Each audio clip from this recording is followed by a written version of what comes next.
सुंदरवन जंगल में बहुत से जानवर बहुत ही खुशी खुशी रहते थे। वहीं पास में एक कौवा भी रहता था।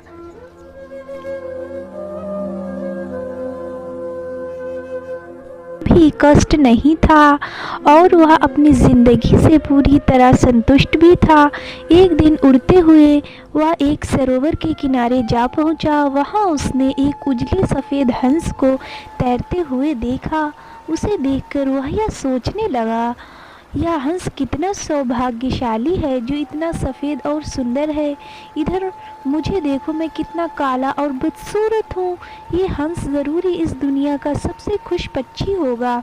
वह हंस के पास गया और अपने मन की बात उससे कह दी। हंस हंसने लगा और बोला, नहीं दोस्त, हकीकत में ऐसा नहीं है। पहले मैं भी यह सोचा करता था मैं दुनिया का सबसे सुंदर पक्षी हूँ, इसलिए बहुत सुखी और खुश था। लेकिन एक दिन तोते को देखा जिसके पास 2 रंगों की अनोखी जटा है। उसके बाद मुझे भरोसा हो गया कि वही दुनिया का सबसे सुंदर और खुश पंछी है। हंस की सारी बातें सुनकर कौवा तोते के पास गया और उससे पूछा, क्या वह दुनिया का सबसे खुश पक्षी है?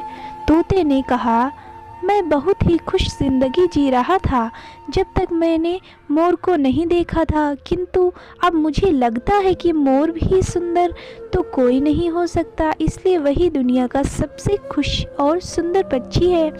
इसके बाद कौवा मोर की खोज में निकला। उड़ते उड़ते वह एक चिड़ियाघर पहुंचा। वहां उसने देखा कि मोर एक पिंजरे में बंद है और उसे देखकर ही बहुत सारे लोग जमा हैं। सभी मोर की बहुत सराहना कर रहे थे। सबके जाने के बाद कौवा मोर के पास गया और उससे बोला, कौवा, तुम कितने सौभाग्यशाली हो जो तुम्हारी सुंदरता के कारण वह रोज़ हज़ारों लोग तुम्हें देखने आते हैं। मुझे तो लोग अपने आसपास भी भटकने नहीं देते और देखते ही भगा देते हैं। तुम इस दुनिया का सबसे खुश पक्षी हो।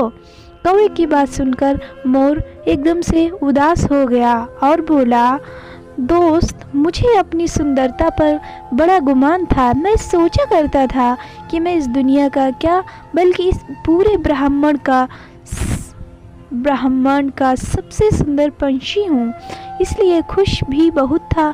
लेकिन मेरी यह सुंदरता शत्रु बन गई और मैं इस चिड़ियाघर में बंद हूँ। यहाँ आने के बाद इस पूरे चिड़ियाघर का अच्छी तरह मुआयना करने के बाद मैं इस नतीजे पर पहुँचा कि कौवा ही एक ऐसा पंछी है जो यहाँ कैद नहीं है। इसलिए पिछले कुछ दिनों से मैं सोचने लगा हूँ कि काश मैं कौवा होता तो कम से कम आज़ादी से बाहर घूम सकता, तब मैं इस दुनिया का सबसे सुखी और खुश पंछी बनता। शिक्षा,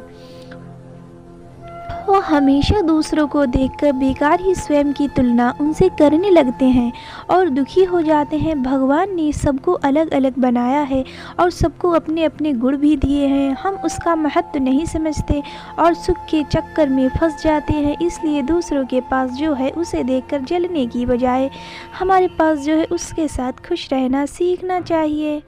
और दोस्तों, अगर आपको ये कहानी अच्छी लगी हो तो चैनल को जल्दी से जल्दी सब्सक्राइब कर दें और वीडियो को लाइक करके कमेंट करके ज़रूर बताएं कि आपको यह